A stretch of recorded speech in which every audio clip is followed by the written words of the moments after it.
Hi, it's Bumble. Welcome back to my channel. Hopefully my throat isn't messed up if I sound a little bit quieter as well. It's because I'm actually recording this pretty much like right after I finished the movie. This was actually my movie where I was watching breakfast. Not watching breakfast, I'm sorry. I was eating breakfast and watching the movie, and it's kind of funny how that means my dad was also watching the movie. Like both my parents were there almost the whole time I was watching the movie. And I want to talk about that because I thought it was kind of funny, some of the comments and stuff. Because my parents will like be doing stuff or whatever, but they're sitting on the couch close to the TV than me. And not that every time I watch something like that down there that they pay attention, but my dad kept looking up at the screen and actually watching along with the movie. And his comments were kind of funny. He mostly commented about like feeling bad for the female characters because of all the layers of like fancy clothes they have to wear and stuff, or about how, this is a movie about like rich people that have servants and stuff, so the servants would like move a screen if it was too cold or take off their shoes, and my dad would be like, man, they can't even like dress themselves or anything, and just kind of like poking fun at the movie a bit. And I think that made it, just his little comments about stuff, more entertaining. Or whenever a character was running from like really far, he'd shout at the screen, run little doggy run. It just made the movie, yeah, funnier to me. So this is a movie that, man, I just had the thought of what I was going to say before I started recording. It's similar, to Clueless, because, like, this is what the 90s Clueless movie is based on. Not this specific adaptation, but, like, this story of Emma, that's what Clueless is based on. And I've seen Clueless. I don't really remember Clueless, but I think because I had seen it already, that helped me with understanding this one. At least in terms of the main character, Emma, because as I was watching, I thought, like, man, she really does remind me of Alicia Silverstone's character from Clueless. I think her name was, like, Cher or something. And Clueless is such a well-known movie anyway. I feel like, if anything, that movie helped, even, like, subconsciously. Especially because, this is, like, an old-timey kind of like period piece movie and stuff, where the characters are all very polite all the time and they speak in such a proper manner and stuff, that I feel like you have to kind of pay attention really to what they're saying. At least that's how it is for me whenever I watch these kind of movies, or especially for me with some of the Jane Austen stuff, like Pride and Prejudice, of like making sure to really catch their meaning of things, because they're like a bit more wordy. So yeah, I feel like, even though I didn't really remember Clueless as I was watching this, I feel like watching it in some way helps with understanding this movie, the point where I'm like, just, if you're planning to watch this, just watch Clueless first, whether you're interested in Clueless or not. It is a good movie, but like, I feel like in some way it helps. Make it like a double feature if you need to. Heck, I probably should have done that. I feel like I probably would have enjoyed this more in some way. But this was good. I liked it. It was like 2 hours. I think like 2 hours, 4 minutes. I mean, I was watching this movie in chunks because I was only watching it like when I'd eat breakfast. The reason I wanted to watch this movie actually is there was a Spotify playlist. I don't remember if it was like a playlist made by an actual person, or if it was just one of those that was like made by Spotify based on your viewings and whatever. I remember it's specifically called Hopeless Romantic. I still have it saved in my Spotify, and it had it had a lot of music from like Pride and Prejudice and stuff, a lot of like classical, but it also had music from this movie. I hadn't heard the movie before, and I had some of the songs saved in Spotify. Not that I loved the entire soundtrack, but I thought, okay, music's pretty good, I'll check this out. And then I saw it was on Peacock. It feels kind of funny because, like, I keep thinking I'm done with Peacock, and then I find more movies to watch on there. Like, I finished this movie, and I was like, alright, I'm done. And then I saw the first Rocky was on there, and I've never seen any of the Rocky movies, and they're, like, so well-known and, like, classic and stuff. I'm like, okay, I guess I gotta watch Rocky now. But yeah, music really good. I like all the violins and stuff. I think one of my favorite tracks was at the, oh yeah, I'm gonna be, spoiling things with this movie. At the very end, when Emma and Mr. Knightley get together and stuff, I there's like a kind of soft piano piece there. I thought that was nice. And there's like a lot of like opera and some like singing and stuff as well in the music that I wasn't always a fan of the singing, but I liked kind of the opera. I think it was like a guy singing opera and like Italian is one of the songs towards the end, I think in the big wedding scene or something. There's a lot of just violins in general. I think the I think the music sounds really nice. I think that's one of the strongest things to me with the movie. And it just matches like the vibe of everything, because you got these elaborate as hell costumes and all of these like fancy lavish houses and everything. There are so many costumes in this movie. I'm assuming this one got awards. I'm gonna take a guess it's for the costumes. Emma especially has so many costumes in this movie.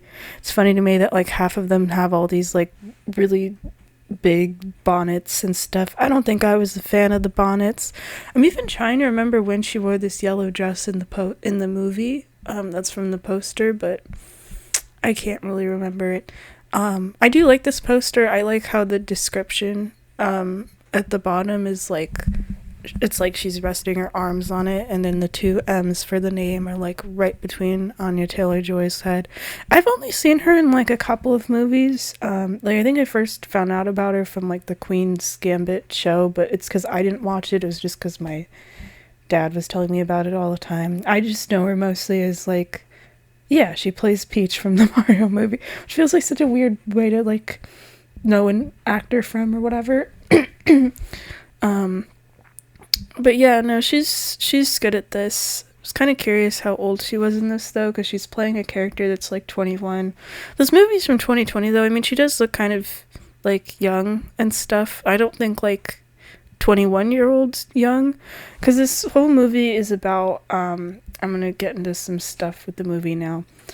A bunch of like rich young 20-something-year-olds that live in England. They never really have to like worry about a thing except like family members and potential romance and stuff.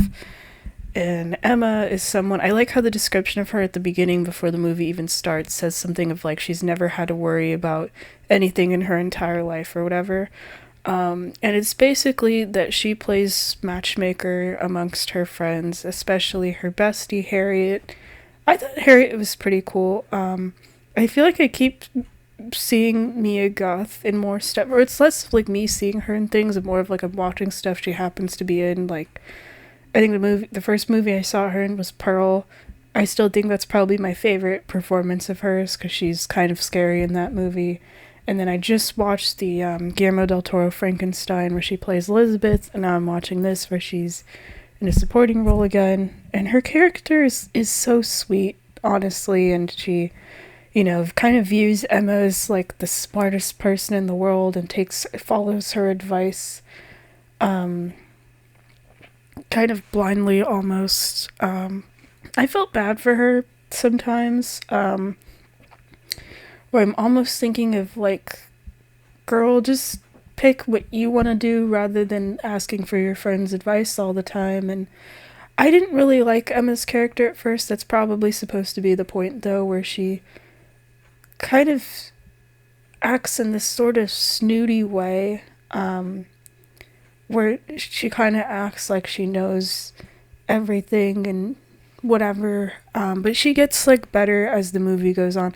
To be fair, Emma has like her own insecurities. Like there's this other young woman named Jane who is like better at Emma than everything, and Emma doesn't really like her. I thought there was going to be like more of a conflict between those two or anything, but no.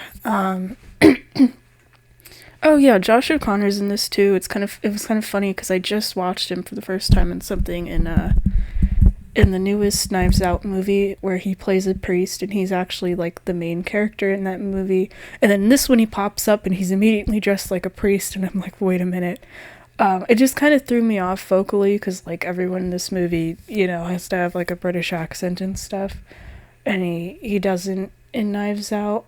He has like a sort of small role. He plays a guy named Mr. Elton, who Emma's trying to set up with Harriet, and then he has this confession scene with her later in a carriage where he's like, "Oh, I've never cared about your friend. I've never even thought about her. I just wanted to romance you." Because this whole movie is like Emma's trying to play matchmaker, but then she keeps getting it wrong, and the people she's trying to matchmake, or, get together as couples, um, end up liking other people and stuff. And you know what? I'm glad a lot of the time that Emma's wrong. And the funny thing is, she even gets warned about Mr. Elton earlier. There's this guy named Mr. Knightley who is one of those, love interest characters where him and Emma kind of like butt heads towards the beginning of the movie, and then, she kind of sees his softer side as they go on, and where he's like a bit nicer to Harriet, which ends up causing its like own problems later on in the movie, and then they end up hooking up as the couple at the end. I feel like I always kind of, I shouldn't say always, notice that with these like older movies, that always just makes me think of Pride and Prejudice, though, where it's like a strong-willed young woman and the this kind of stubborn, a little bit rude guy that she bumps heads with until they eventually end up as lovers. I think it is just a fun dynamic to watch, though. And he does call her out on some stuff, which I'm really glad. Like, I think he tries to warn her about Mr. Elton or something, of like, hey, don't hook him up with Harriet. He doesn't care about her. And Emma gets like mad about him or something, and then learns the truth about that later or whatever. I do like the guy. I don't remember what his name is. I think was it Frank? No, maybe. I don't remember. There's this guy that ends up liking Harriet immediately. Like, I think he sees her inside of his store and like chases after her, and I thought he was gonna like ask her out, and instead he just comments something about the weather and like leaves or something. And then you don't really see him much later on, and she ends up rejecting him, I think because of Emma. That part I didn't really understand, but then I like that Emma's able to hook them up again at the end, and they both seem pretty happy and stuff. It was actually kind of funny, that sort of scene when she's planning to get them together again, because she has this scene with Mr. Knightley where it's like they're under this like big flower tree or whatever, and it seems like it's gonna be like a romantic confession scene, like he's confessing his feelings towards her, and then she gets a nosebleed all of a sudden, and it's just like no, and then she has to explain about how like Harriet told her that she has feelings for Mr. Knightley and whatever, and he's like, wait, why? I don't have feelings for this person. And then they both realize, okay, we have to hook her up with this other guy. Also, because they like each other. I like how that's the reason it turned out. I was kind of worried it was going to be something of like, at that point, Emma is in love with Mr. Knightley, and Harriet thinks she's in love with him or something, or that he has feelings for her. And at first I thought it was going to be like Emma's going to hook her up with this other guy so she can have like Mr. Knightley to herself. But it's actually just that, the other guy and Harriet already like each other, and it's just about like bringing them together in the end. But that was just kind of funny to me. I wasn't expecting that, of like a romantic confession scene and then someone says no, and just I didn't get what was up with Emma having a nosebleed at that moment. At first I thought it was like she was freaking out. I mean, she was freaking out, but for like a different reason. I thought it was maybe that she was so surprised he's asking her or something that her nose started bleeding. But that was something that was kind of surprising. Especially because like throughout the movie, Emma's like playing matchmaker and stuff, and she's saying how she doesn't ever want to get married, and then she does get married at the end of the movie. But I think her and Mr. Knightley are like a good match and stuff, and I like how their big romantic confession scene is interrupted because it's like, okay, they gotta go quickly pair off Harriet, and then after that it's this scene where Emma and her dad and Mr. Knightley are all in this room together, and it was kind of funny, because it's like a continuation of their romance. It's like the actual scene where it's like, okay, they do have feelings for each other, and he asks her to marry him again. or it's not even that he asks her, it's that her dad gets cold, and then the servants put up the screen which blocks the dad's view of the couple, and then they're talking about how, like, they're gonna get married. Like, they already know, and they're like, what about the dad? And I think it's that Mr. Knightley was gonna, like, give up his independence so the three of them could live together, or something like that. I didn't know if the dad did that on purpose. It was kind of funny of trying to give them privacy, because that's how it turned out with the screen thing, where it's like they had privacy from everyone except for the servants, which is funny. The servants are like watching the two of them kiss, and then they just turn around to give them privacy. Or if the dad actually was cold, but I kind of liked the positioning of that scene and stuff. Emma's dad was actually one of my favorite characters. I found him like pretty funny, actually. And who else? And I eventually liked Emma. I think I liked Harriet the whole time. I just kind of wish she sort of chose to do things on her own and stuff. And I eventually liked Mr. Knightley with Emma as well. But I did like that early on he was calling her out about different things. Like, there's a part where all the characters are having a picnic, and there's this one older woman. I think she's like Mr. Elton's aunt or something. Or no, I think she's somebody's aunt in the group. And Emma says something really mean to her, and I felt bad that I laughed because it was funny, but it was also, I just thought, like, damn, Emma, you can't just be saying stuff like that to people. I think it was basically along the lines of, like, they were gonna play some kind of word game or whatever, where they had to either say some interesting things or, like, three dull things, and the older woman says something of, like, oh, she makes a joke of, like, something dull's gonna come out of my mouth right now, or whatever, and everyone laughs, then Emma says something of, like, oh, but dull things come out of your mouth all the time, and everyone stares at her in, like, complete shock, and the aunt looks like she's gonna cry or something, and that was kind of funny. And I mean, I kind of get what Emma meant, because the entire movie, this woman, was always talking to these characters and stuff, but especially to Emma. She would get so excited about Emma, and you could tell that Emma kind of found her annoying and didn't really want to talk to her. And to be fair, the woman was kind of annoying. She kind of reminded me of, like, a really loud bird or something. So I totally get why Emma was sort of kind of half joking, half not joking, but it was still, like, kind of rude. And then everyone else freaks out, and they actually leave the picnic, and then Mr. Knightley shows up, and he, like, chews out Emma really bad, kind of like scolding a child in a way of, like, what the hell were you thinking? That was really rude of you to... And I didn't really like his reasoning, though. I feel like he could have just said, hey, that was really rude, you shouldn't have said that to her, even if you're, like, partially right. But instead he frames it as, like, hey, she used to be rich, and she's really poor, so you can't tease her, or something. I thought that was kind of weird, because that wasn't the thing that Emma was making fun of her for, but I feel like, okay, that kind of sucks for you, but that shouldn't give you, like, special treatment or anything. And I'm not saying, like, you should tease everyone or anyone or whatever, but, that felt like a weird reason to defend this person. And then Emma starts crying, and I also kind of laughed during that a little bit, just like a small chuckle, just because, like, the subtitle said something of, like, Emma sobbing, and, Anya Taylor-Joy is, like, pretending to cry, but it's like the noises she's making for the sobbing sounds don't really sound like crying, they just sound like fake crying, so I couldn't really take it seriously. But I mean, I think it also fit for, like, this kind of young, rich, happy all the time sort of character. I don't know, the crying style fit the character, it just didn't really feel realistic. I don't know if that makes sense. I